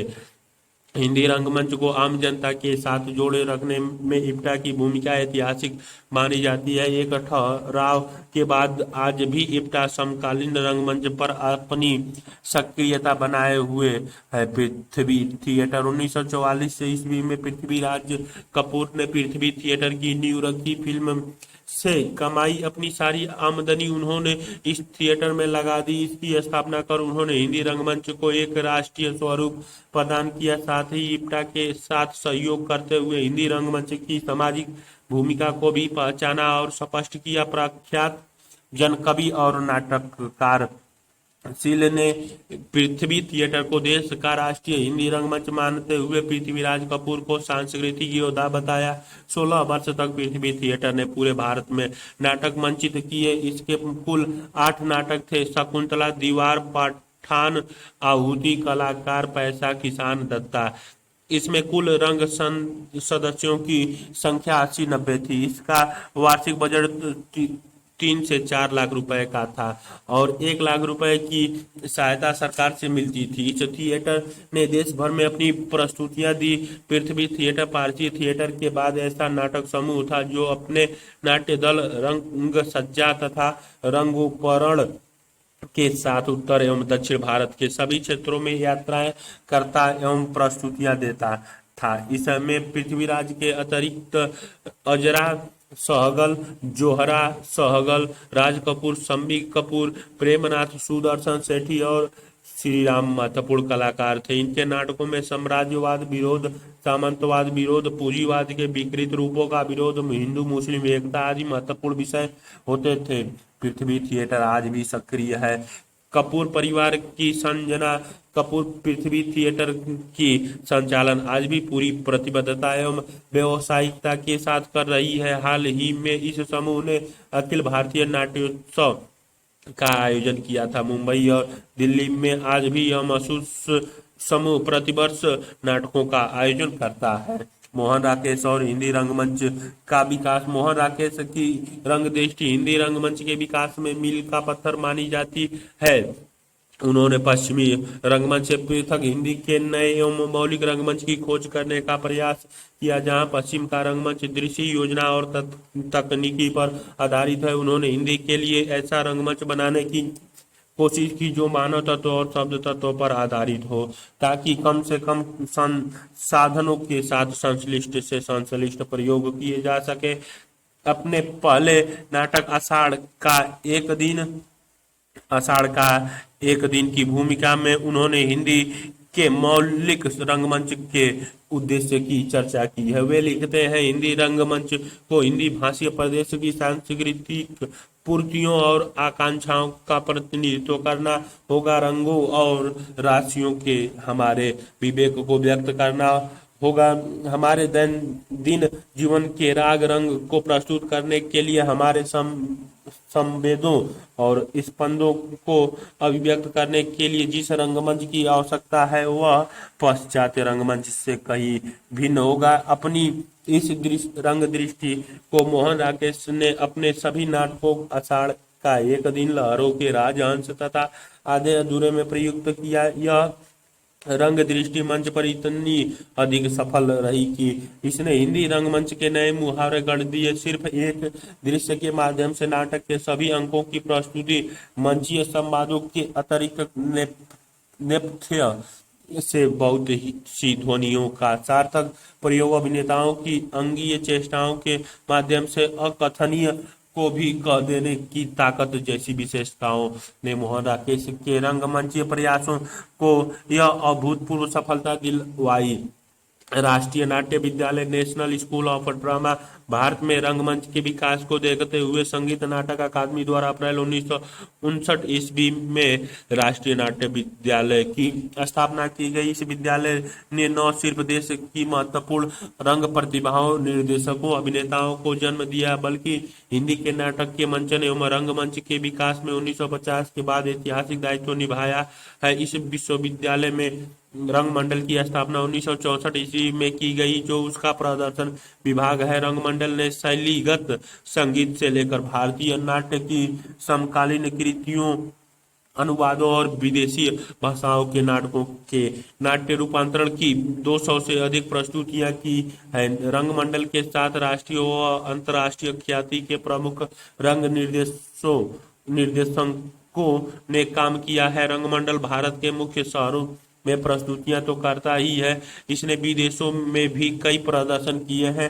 इसके प्रथम निर्देशक इब्राहिम अल काजी ने हिंदी नाट्य और रंगमंच को नगण्य और अपेक्षित स्थिति से ऊपर उठाकर बड़े फलक पर प्रतिष्ठित करने का उल्लेखनीय कार्य किया। लेकिन कुछ नाट्य आलोचकों का मानना है कि राष्ट्रीय नाट्य विद्यालय पर पाश्चात्य रंग शैली का प्रभाव कुछ ज्यादा ही है। भारतीय नाट्य की शास्त्रीय परंपरा और हिंदी प्रदेश की लोक परंपराओं की उसके द्वारा कई बार उपेक्षा हुई है, किंतु आधुनिक तकनीकों, प्रकाश एवं ध्वनि के इस्तेमाल ने हिंदी रंगमंच की के विशेष विकास को अंतर्राष्ट्रीय स्तर प्रदान कर दिया है। प्रसाद के जिन नाटकों को अभिनय माना जाता था, उनका सफल प्रदर्शन तकनीकी सामग्रियों के कारण संभव हो सका। 1999 ईस्वी में स्वर्ण जयंती के अवसर पर राष्ट्रीय नाट्य विद्यालय ने भारत रंग महोत्सव का आयोजन प्रारंभ किया। इस महोत्सव में विभिन्न राज्यों की राष्ट्रीय स्तर की प्रस्तुतियों को राष्ट्रीय नाट्य विद्यालय के अभिमंच पर प्रस्तुत किया जाता है। इन प्रस्तुतियों के कारण हिंदी रंगमंच के अखिल भारतीय स्वरूप के विकास एवं संगठन में मदद मिली है। कहना न होगा कि सांस्कृतिक औद्योगिकीकरण एवं कलाओं के तीव्र व्यवसायीकरण के दौर में हिंदी रंगमंच को संभाले एवं संगठित रखने में राष्ट्रीय नाट्य विद्यालय की भूमिका ऐतिहासिक है। अन्य संस्थाएं आजादी के बाद हिंदी रंगमंच का व्यापक विस्तार हुआ। प्रशिक्षित रंगकर्मियों के द्वारा प्रशिक्षण शिविरों और नाट्य प्रस्तुतियों ने अनेक नाट्य संस्थाओं को जन्म दिया। दिल्ली में श्री राम सेंटर ने हिंदी रंगमंच के विकास में ऐतिहासिक भूमिका निभाई है। हिंदी रंगमंच के केंद्र दिल्ली के साथ साथ उत्तर भारत के अन्य शहरों में भी फैलने लगे एवं नई प्रतिबद्धता के आधार पर नई नई रंगमंच टोलियों का संगठन होने लगा। अभियान देशांतर थिएटर यूनिट, नया थिएटर अनामिका, जन नाट्य मंच, प्रयोग दर्पण, रूपांतर, मेघदूत, प्रतिध्वनि आदि अनेक संस्थाओं ने हिंदी रंगमंच की नींव को मजबूत किया। वस्तुतः 1960 से 70 का समय रंग कर्म में क्रांति लहर की तरह था। सर्वश्रेष्ठ हिंदी नाटक इसी समय में रचे गए एवं मंचित हुए। आगामी रंगकर्म की पीठिका इसी समय तैयार हुआ और भारतीय भाषाओं के नाट्यानुवाद हिंदी रंगमंच पर और हिंदी नाट्य भारतीय रंगमंच पर प्रस्तुत होने लगे। अभियान और देशांतर ने एक दशक तक हिंदी रंगमंच को कई सार्थक प्रस्तुतियां प्रदान की। इसी समय में बहुत से अभिनेता निर्देशक अपनी विशिष्ट कलात्मक प्रतिभा के कारण प्रतिष्ठित हुए। उदाहरण के लिए ओम शिवपुरी, सुधा शिवपुरी, बवकारांत मोहन, महर्षि मनोहर सिंह, राम गोपाल बजाज, सुरेखा सीकरी, जोहरा सहगल आदि ने अभिनय, निर्देशन व नाट्य लेखन के क्षेत्र में कीर्तिमान स्थापित किए हैं। हिंदी रंगमंच के विकास में हबीब तनवीर एवं उनकी नाट्य संस्था नया थिएटर की ऐतिहासिक भूमिका है। उन्होंने अपने नाटकों की प्रस्तुति के माध्यम से हिंदी रंगमंच को लोक परंपराओं से संबद्ध करते हुए उसे विश्व रंगमंच पर भी प्रतिष्ठा दिलाई। 1967 से 1977 तक का समय हिंदी नाटक और रंगमंच में अत्यंत सक्रियता और गतिविधियों से भरपूर रहा। रंगकर्म की तीव्र गति, प्रयोगशीलता और उत्साह ने नवीन कृतियों में नवीन संभावनाओं की तलाश की और विभिन्न देशी विदेशी कृतियों के अनुवादों और उनके नाटक रूपांतरों पर ध्यान केंद्रित हुआ। बंगला,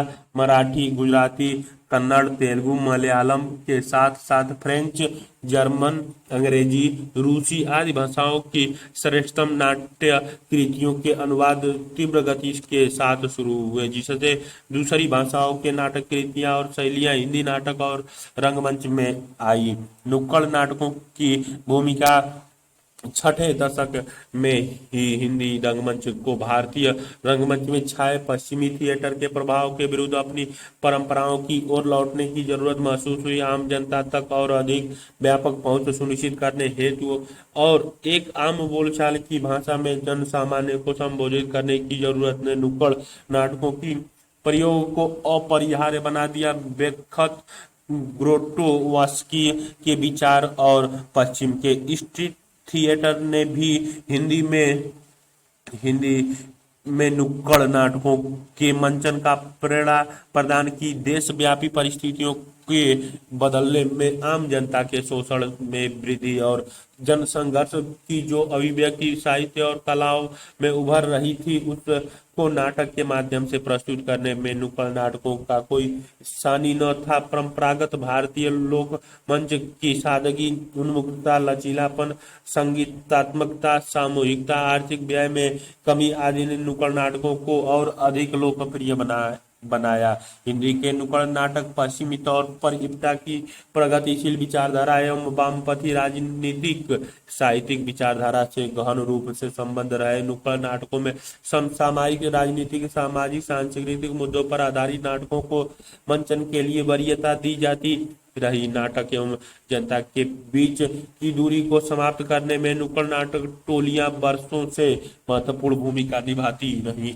एक और प्रेमचंद एवं अन्य लेखकों की कहानियां नुक्कड़ मंच का मुख्य केंद्र बन गई। दूसरी और कई प्रतिबद्ध नाटककार भी नाट्य लेखन करते रहे। गुरु शरण सिंह सफरदर, हासिम, राधा कृष्ण सहाय, विभु कुमार, रामेश उपाध्याय, असगर वजहत, स्वयं प्रकाश, राजेश कुमार आदि के अतिरिक्त कई नए नाटककार भी इस दिशा में सक्रिय हुए। दरअसल नुक्कड़ मंच सामाजिकता व राजनीतिक समझदारी और दायित्व की बात उठाता है।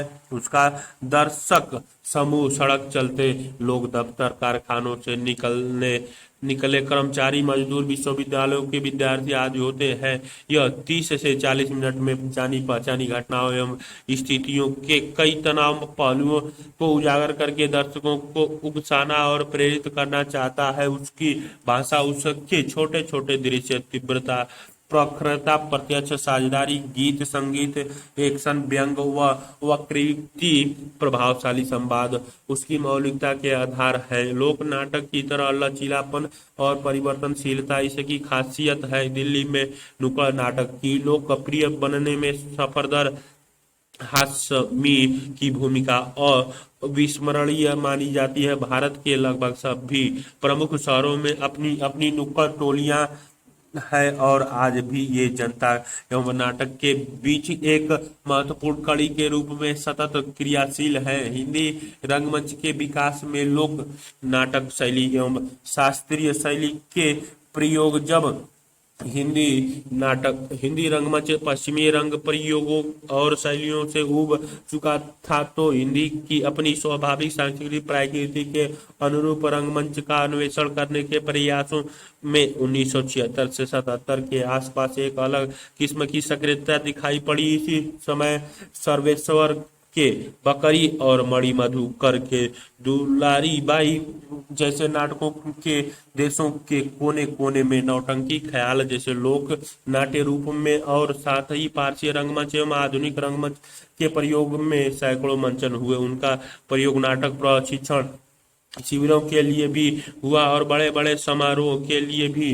राष्ट्रीय फलक पर हबीब तनवीर छत्तीसगढ़ी लोक नाट्य रूपों का आधुनिक संदर्भ में सृजनात्मक उपयोग अपने चरण दास चोर जैसे नाटकों में कर रहे थे। इस दौर में बवंत करांत ने दक्षिण की यक्षगान शैली के बहुत ही सार्थक प्रयोग अंधे नगरी एवं हय बदन में किए। बंसी कौर, रतन थियाम ने नौटंकी एवं मणिपुरी, असमीय लोक के नाट्य शैलियों का प्रयोग किया। दूसरी तरफ संगीत नाट्य अकादमी ने भी अपने उत्सवों में लोक नाट्य रूपों के प्रयोग को प्रोत्साहित करना शुरू किया।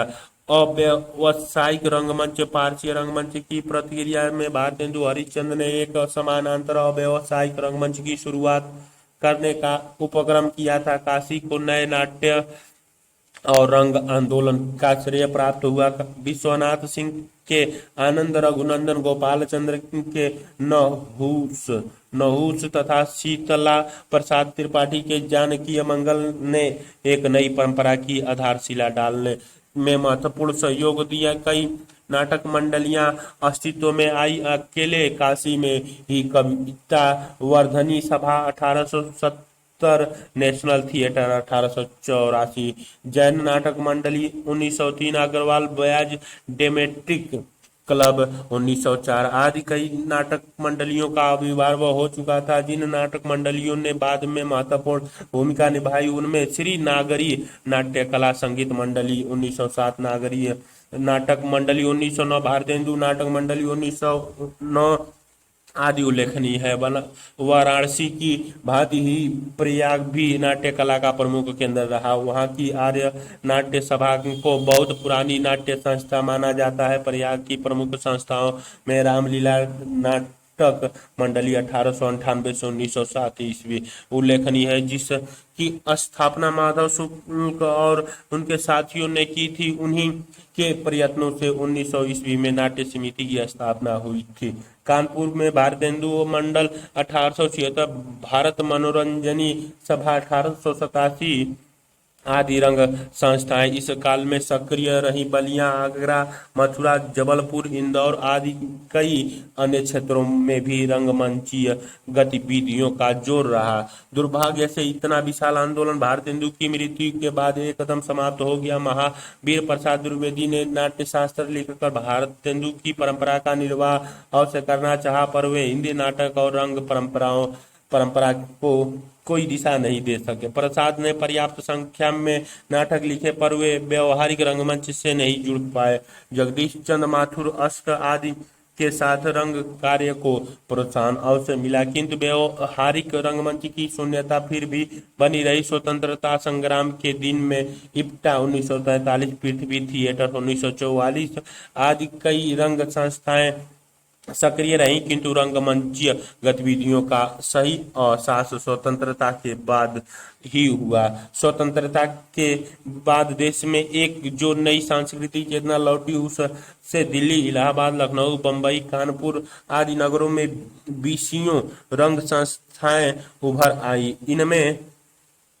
इनमें नेशनल स्कूल ऑफ ड्रामा ने इब्राहिम अलकाजी के नेतृत्व में रंगमंचीय जागरूकता लाने में महत्वपूर्ण कार्य कर दिखाया। उसके साथ ही प्रयाग रंगमंच 1961, लखनऊ की नटराज 1956, दिल्ली की लिटिल थिएटर ग्रुप 1946 अभियान, मुंबई की थिएटर यूनिट 1962 तथा कलकत्ता की अनामिका 1955 आदि रंग संस्थाओं ने देश को एक रंग आंदोलन की गिरफ्त में लाने के लिए सशक्त प्रयास किए। इस रंग आंदोलन में अलकाजी, सत्यदेव दुबे, श्यामानंद जालान, सत्यव्रत सिन्हा, ओम शिवपुरी, ब्रज मोहन शाह, लक्ष्मी नारायण लाल, हबीब तनवीर, आर.जी. आनंद, सई परांजपे, उदासिया, जयदी राजिंदर नाथ आदि ने महत्वपूर्ण योगदान दिया। स्वतंत्रता के बाद हिंदी नाटक को बहुत बड़ा बल मिला। इसका एक कारण तो हिंदी रंग आंदोलन का पुनर्जीवन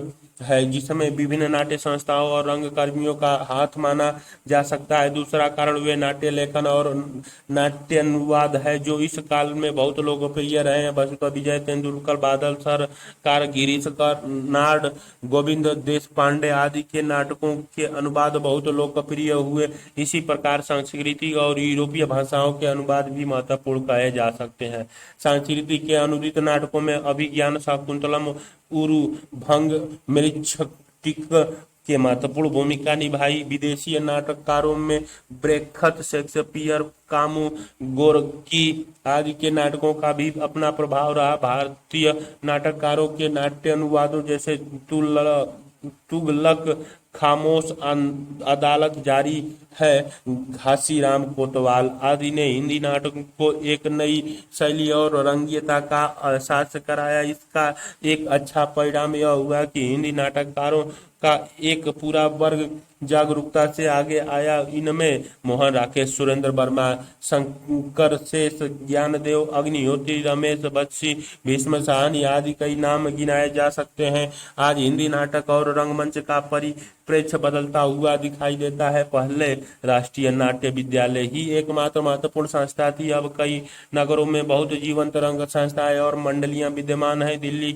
का नाट्य संघ, श्री राम सेंटर और मध्य प्रदेश में भारत भवन का रंगमंडल महत्वपूर्ण कार्य कर रहे हैं। दिल्ली प्रशासन की साहित्यिक कला परिषद भी इस दृष्टि से उल्लेखनीय है। ये संस्थाएं रंगोत्सव आयोजित करती है और रंग कर्मियों को उत्साहित करती हैं। इन दिनों और कई रंग संस्थाएं कार्यशील हुई। कुल मिलाकर यह तस्वीर बड़ी आशाजनक लगती है। समकालीन हिंदी रंगमंच में समकालीन से सामान्यतः आशा उन रंग प्रवृत्तियों से लगाया जाता है जो 6वें दशक के उत्तरार्ध में रूप लेने लगी थी और जिनका प्रवर्तन एवं रूप निर्धारण बंगला रंगमंच में शंभु मित्र, उत्पल दत्त जैसे शीर्ष रंगकर्मी कर रहे थे। हिंदी में यह प्रवृत्तियां हबीब तनवीर, इब्राहिम अलकाजी, सत्यदेव दुबे, श्यामानंद जालान, ओम शिवपुरी, शांत गांधी, ब्रजमोहन शाह, राजेंद्र नाथ और मोहन महर्षि जैसे रंगकर्मियों के रंग कार्य में पहल दिखाई देती है। ध्यान से देखने पर हमें इनमें मूल रूप से दो धाराएं दिखाई देती हैं जो अलग अलग कालखंड था। पहला 1958 से 73 तक, दूसरा 1973 के बाद में प्रमुख रही 1958 से 73 तक का काल प्रमुख रूप से पश्चिम से प्राप्त तकनीकी एवं यथार्थवादी रंग शिल्प के भीतर ही रास्तों की खोज के लिए जाना जाता है। प्रमुख रूप से इब्राहिम अलकाजी के रंग कार्यों में इनका खोज दिखाई दी। समकालीन हिंदी रंगमंच के इस पहले दौर की प्रमुख प्रवृत्तियां अव्यावसायिकता, यथार्थवादी शिल्प एवं अभिनय पद्धति, नाटक और रंगमंच का संतुलन, समकालीन तथ्य के प्रस्तुतिकरण पर जोर, रंगकर्म की विभिन्न विधाओं यथा आहार्य, रूप सज्जा, प्रकाश सेट, दृश्यबंध, संगीत आदि का विकास, रंग द्वारी एवं मुक्त काशी दोनों तरह की रंगभूमियों का श्रेष्ठ सृजनात्मक प्रयोग, विदेशी नाटकों के श्रेष्ठ अनुवाद एवं रूपांतरणों के गरिमापूर्ण मंचन, निर्देशन का केंद्रीयता, ध्वनि संगीत का प्रयोग 1973 से समकालीन हिंदी रंगमंच की दूसरी धारा प्रमुख हो गई जिसका नेतृत्व हबीब तनवीर जैसे प्रतिबद्ध और परंपरा सजग रंगकर्मी के पास था। इस दौर में पश्चिम और यथार्थवादी ढांचे से बाहर निकलने की चौतरफा कोशिश से प्रमुख हो गई और इनके सार्थक और महत्वपूर्ण परिणामों ने पूरी धारा ही बदल दी। यहाँ भारतीय रंग दृष्टि का सवाल तेजी से उठा और तकनीकी प्रधान पश्चिमी आयाती दृष्टि एवं शिल्प का स्थान भारतीय रंग परंपरा से सृजनात्मक मेल एवं परंपरा के समकालीन और आधुनिक प्रयोगों ने ले लिया।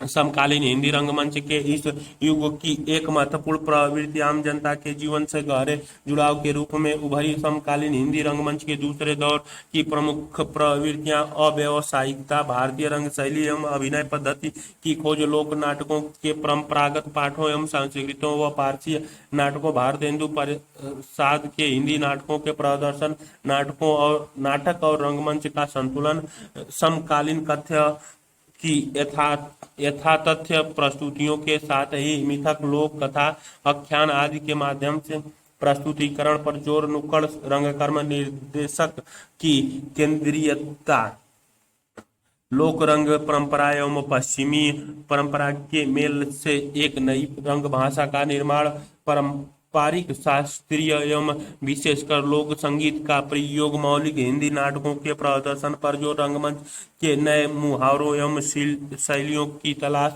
किसी भी अच्छे रंगमंच के विकास समान रहने के लिए शिल्प उपकरणों की आधुनिकता आवश्यक है, किंतु यह भी सही है कि श्रेष्ठ रंगमंच की पहचान व स्थायित्व अपनी मौलिकता, अपने संस्कारों, विरासत एवं जीवन दर्शन से बनती है। आधुनिक रंगमंच भी चाहे वह ब्रेखत का हो, चाहे ग्रोटोवास्की का, चाहे बादल सरकार का और चाहे अन्य प्रतिष्ठित निर्देशकों का, वस्तुतः वह अभिनेता की शक्ति में ही विश्वास करता है, बाह्य उपकरणों में नहीं। भरत मुनि के नाट्य शास्त्र में भी यही दृष्टि प्रस्तावित है। 1980 के आसपास से हिंदी नाटक एवं रंगमंच सारी जटिलताओं, विसंगतियों के बावजूद अधिक सार्थक, प्रसंगति, जीवंत एवं मौलिक और साथ ही भारतीय मुहावरों की तलाश करने लगे। सुरेंद्र वर्मा के प्रयोगशील नाटक भारतीय रंगमंच की अवधारणा के निकट आते प्रतीत हुए। अनामिका द्वारा नाट्य शास्त्र पर संवाद, रतन थियम द्वारा मणिपुर शैली में अंधा युग का प्रस्तुतिकरण सिद्ध करता है कि भारतीय रंगमंच अपने को एक और लोक शैलियों से तो दूसरी और शास्त्रीय शैलियों से जोड़कर हिंदी रंगमंच को लगातार नवीनीकृत एवं प्रासंगिक बनाने हेतु संघर्षरत रहा है। कहानी का रंगमंच हिंदी रंगमंच के विकास में एक महत्वपूर्ण घटना कहानी के रंगमंच का उदय है। इसका कारण केवल यह नहीं कि हिंदी में समकालीन संवेदना के अच्छे नाटकों का अभाव है, बल्कि मूलतः यह कल्पनाशील निर्देशकों द्वारा नाटक के अलावा अन्य विधाओं से रंगमंच को जोड़कर उसके क्षितिज को विस्तृत करने का आकांक्षा का परिणाम है। कहानी का रंगमंच की अवधारणा के उदय के पहले भी रंगमंच पर कहानियों के नाट्य रूपांतरण कई बार खेले जा चुके हैं, लेकिन इन कहानियों का मंचन हेतु थोड़ा और बदला गया था और एक ओर से अपनी प्रस्तुति में वह मूलतः रचना नहीं रह गई थी। कहानियों को ज्यों का त्यों मंचित करने का आरंभ देवराज अंकुर ने किया। उन्होंने 1965 में राष्ट्रीय नाट्य विद्यालय के रंगमंडल हेतु निर्मल वर्मा की 3 कहानियों धूप का टुकड़ा, 1.5 इंच ऊपर, वीक एंड का मंचन प्रस्तुत 3 एकांत शीर्षक से करवाया। इसी प्रयोग को कालांतर में कहानी का रंगमंच कहा गया। इस प्रयोग को आगे ले जाते हुए देवेंद्र राज अंकुर तथा अन्य कई निर्देशकों ने भी हरिशंकर परछाई, मोहन राकेश, रमेश बख्शी, दूधनाथ सिंह आदि कई कहानीकारों की कहानियों का मंचन किया। कहानी का रंगमंच प्रयोग की विशेषता यह है कि इसमें न तो एक या अधिक अभिनेताओं द्वारा कहानी का नाटकीय पाठ होता है और न ही कहानी को संवादों में बांटकर अथवा चरित्रों के नाटकीय बिंदुओं को हाव भाव या स्तरों के उतार चढ़ाव द्वारा प्रस्तुत किया जाता है। एक तरह से यह कहानी पाठ और नाट्य अंतर के बीच का रास्ता होता है, जिसमें कहानी के मूल रूप को सुरक्षित रखते हुए उसे प्रस्तुत किया जाता है। सादगी भरी रंग परिकल्पना कहानी के रंगमंच की महत्वपूर्ण विशेषता है। किसी नाटक के प्रदर्शन की तरह कहानी के पात्रों की विकास यात्रा स्पष्ट रेखाओं से नहीं मिलती। इसीलिए कहानी मंचन का अभिनेता कभी अपनी भूमिका निभाता है तो कभी उससे अलग वाचक या सूत्रधार बनता है और कभी इन दोनों से अलग तीसरे पात्र को प्रस्तुत करता है। हिंदी रंगमंच की सीमाएं, समस्याएं अनेक ऐतिहासिक तथा सामाजिक कारणों से हिंदी रंगमंच का अपना कोई व्यापक जनाधार नहीं है। इसका एक प्रधान कारण स्वतंत्र युग में नवीनता और प्रयोगात्मकता के भ्रम में नाट्य लेखन और रंगकर्म का पश्चिमी रंग शैलियों और विचारों से ज्यादा नियंत्रित होना है। भारतीय नाट्य की समृद्धि, शास्त्रीय परंपरा और हिंदी प्रदेश की लोक परंपरा उपेक्षित हुई। परिणाम यह हुआ कि रंगमंच ने अपना एक सीमित एलिट दर्शक वर्ग तो बना लिया पर व्यापक सहृदय सामाजिक नहीं बनाए। नई नई रंग शैलियों ने एक विलक्षणता तो पैदा की पर वह गहरी संवेदना, अभिनेता का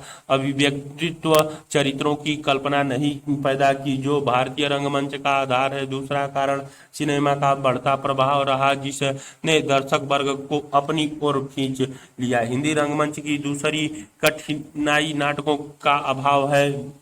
अर्थ और नाटकीय संभावनाओं से भरपूर नाटक का घोर अभाव इस रंगमंच की अपनी विडंबना है। हालांकि यह बात सिर्फ हिंदी रंगमंच के लिए ही सच नहीं है। दुनिया की हर भाषा में किसी भी दौर में अच्छे सार्थक नाटकों की संख्या अपेक्षाकृत बहुत नहीं रही और न आज है, और इसके कारण भी साफ है। दूसरी विधाओं की तुलना में नाटक पर दोहरे तिहरे दबाव काम करते हैं। नाटक जटिल रूप वाली विधा है जिसे अभिनय, संगीत, नृत्य तथा अन्य दृश्य कलाओं से समन्वित होना पड़ता है। प्रदर्शन के समय दर्शकों की उपस्थिति से तत्काल संप्रेषण की आवश्यकता के कारण विषय वस्तु के संयोजन में ऐसे संपादन, संक्षेप और एकाग्रता की जरूरत होती है कि मंच की रूढ़ियों के अनुरूप उसे रूपायित किया जा सके। इन कठिनाइयों के कारण किसी भी भाषा में लेखक नाटक की तरफ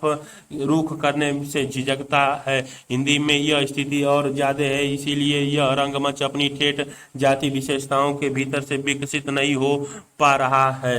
नगरों के स्तर पर रंगशालाओं का अभाव भी हिंदी रंगमंच के सामने एक बड़ी समस्या है। देश के अधिकांश स्थानों में ऐसी रंगशालाएं ही नहीं है जहां कोई दल नियमित रूप से सप्ताह में 2-3 बार नाटक दिखाता रहे। कहीं कहीं कुछ रंग भवन है भी, पर उनका किराया इतना अधिक है जिससे कोई नाटक मंडली न तो बर्दाश्त कर सकती है, न इतना बड़ा आर्थिक जोखिम उठाने का साहस कर सकती है।